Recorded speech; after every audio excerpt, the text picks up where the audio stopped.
सुनारी सकल ताड़ना के अधिकारी। जी, इसमें गोस्वामी जी ने बहुत सूक्ष्मता से वर्णन किया। महापुरुषों के वचनों को हम सूक्ष्मता से समझ पाए। प्रायः ऐसा कह करके हम कहीं कहीं माताओं बहनों की अवहेलना करते हैं, कई जगह हम इसका प्रयोग कर देते हैं। अरे वो गोस्वामी जी ने लिखा है ढोल गवार सूत्र पर सुनारी सकल ताड़ना के अधिकारी। अब इसकी व्याख्या सूक्ष्मता से सुने और विचार पूर्वक। शास्त्रीय प्रमाण के अनुसार ढोल है ना, ढोल को ताड़ना चाहिए।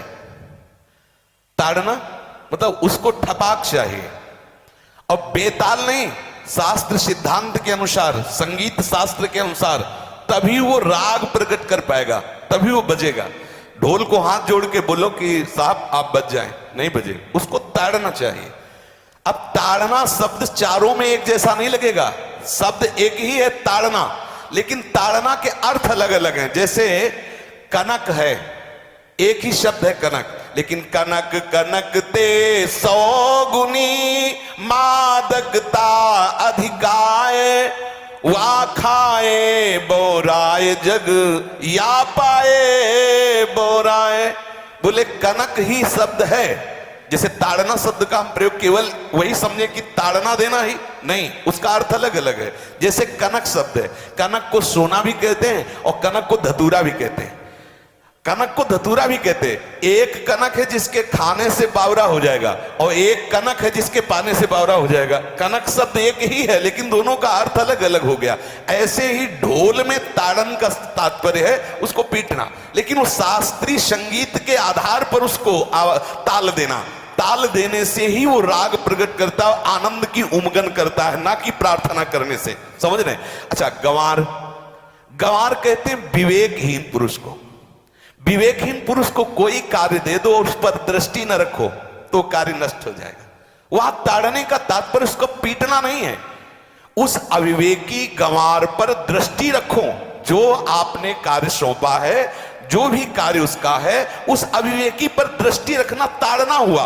उस पर दृष्टि रखो, क्योंकि वो अविवेकी है, गंवार है, वो कार्य प्रणाली ठीक जानता नहीं। आप जहां त्रुटि होता संभाल लेना तो वो संभल जाए, क्योंकि वो गंवार है। और शूद्र, शूद्र का तात्पर्य होता है शूद्र। वैसे जो वर्ण व्यवस्था में शूद्र का प्रादुर्भाव सबसे श्रेष्ठ जगह से प्रादुर्भाव है। वर्णन आता है ब्राह्मणोश मुखमाशीत बाहु राजन्य कृतः उरुददस जद वैश्या पदभ्याग्यं शूद्रो जायत। भगवान के श्री चरणों की ही वंदना होती है प्राय। आपने देखा सबके श्री चरणों की, और शूद्रों का प्रादुर्भाव श्री चरणों से हुआ है। कोई ऐसा न समझे कि शूद्र का मतलब निकृष्ट होता है। यहां शूद्र का तात्पर्य जब से किसी से कहते हैं कि शूद्रवत आचरण करता है, मतलब शास्त्र विरुद्ध सदाचार के विरुद्ध आचरण करना शूद्रवत आचरण की तरफ संबोधन किया जाता है। यहां कहा गया कि शास्त्र की सम्मति, शास्त्र के शासन के अनुसार आचरण हो, सदाचार परायण हो। शास्त्र जिसके लिए जो विधान करता है, शास्त्र शासन स्वीकार करना, यहां शूद्र के ताड़न की बात कही गई। यहां शूद्र ताड़न का तात्पर्य डंडे से प्रहार करना नहीं, समझना। और जो चौथा कहा गया नारी, अगर स्त्री को हम ये कहें कि ताड़न से ही वो केवल काबू में रहती है, तो राष्ट्र में अपने प्रसिद्ध लक्ष्मीबाई जैसी कोई सामर्थ्यशाली वीरांगना, कोई वीरों सामने बड़े बड़े वीरों के दांत खट्टे कर दे, ऐसी बहादुर सिंघनी हुई, अंग्रेजों के दांत खट्टे कर दिए। अगर कोई समझे कि नारी केवल ताड़ने के लिए है तो उसकी मूर्खता है। पुरुष और नारी का समान प्रादुर्भाव हुआ है। भगवान ब्रह्मा के श्री अंग से दाहिनी तरफ से महाराज मनु और बाईं तरफ से उनकी पत्नी उनका प्रादुर्भाव हुआ शतरूपा। शतरूपा, अब आप बोलो एक ही शक्ति के दो भाग हो गए, एक पुरुष रूप धारण कर लिया, एक नारी रूप धारण कर लिया। अब यहां विचार जो है कि उस नारी के ऊपर ताड़न शब्द का क्या प्रयोग है।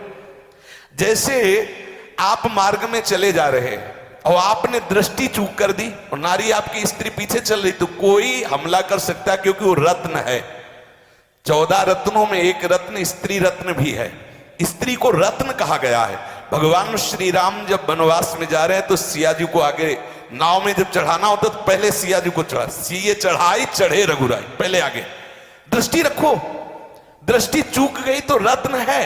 यहां दृष्टि रखना, शासन मतलब उसकी पिटाई करना नहीं। कि जैसे ढोल को पीटा जाता है ऐसे स्त्री को पीटा जाए, शूद्र को पीटा जाए तो गंवार को, ये व्याख्या नहीं है, ये मूर्खता है, इसे व्याख्या नहीं कहते। जैसे कनक शब्द के कई अर्थ होते हैं, ऐसे ही ताड़न शब्द का यहाँ अलग अलग प्रयोग है। स्त्री के ऊपर दृष्टि रखो। किस भाव की दृष्टि रखे? क्योंकि वो हमारे यहाँ रत्न की तरह है, कहीं कोई ऐसा ना हो कि कुदृष्टि वाला कोई उस पर हमला कर दे।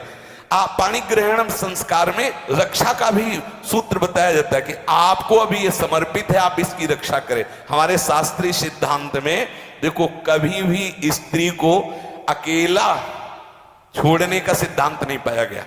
अगर शास्त्रीय सिद्धांत, बच्ची है तो माता पिता के शासन, थोड़ी बड़ी हुई तो भाई आदि के बीच में, और बड़ी हुई तो पति के, और बड़ी हुई तो पुत्रों के, मतलब एक सानिध्य का एक दृष्टि रखी गई है कि यदि आप अपनी दृष्टि में रखेंगे तो उसका अमंगल नहीं होगा, उसका हित नहीं होगा।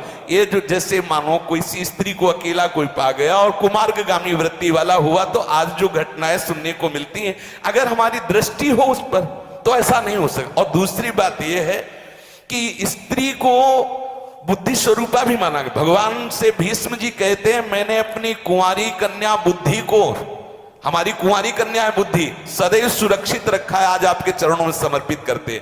तो शास्त्र शासन के द्वारा बुद्धि को सदैव अपने अधीन रखो, कहीं बुद्धि कुमार्गगामी ना हो जाए। यहां स्त्री के ताड़न का केवल एक सूत्र है कि आप उस पर दृष्टि बनाए रखें, कहीं स्त्री रत्न कहीं अपवित्र ना हो जाए, कहीं दूसरे का किसी तरह से कुमार्गगामी लोगों का ऐसा कोई बर्ताव ना हो जाए, इसलिए सावधान। वहां उसको पीटने का शब्द नहीं है कि ढोल गवार शूद्र परशुनारी सकल ताड़ना के अधिकारी। ताड़ना का तात्पर्य वहां पीटना नहीं तो विद्वता में देखो तो एक से एक, साधुता में देखो तो एक से एक, वीरांगना देखो एक से एक, ऐसा नहीं कह सकते। क्योंकि जो सामर्थ्य पुरुष में वही सामर्थ्य भगवान ने स्त्री में भी दी, क्योंकि भगवान के ही दो रूप हैं, एक स्त्री और एक पुरुष, समझ रहे ना।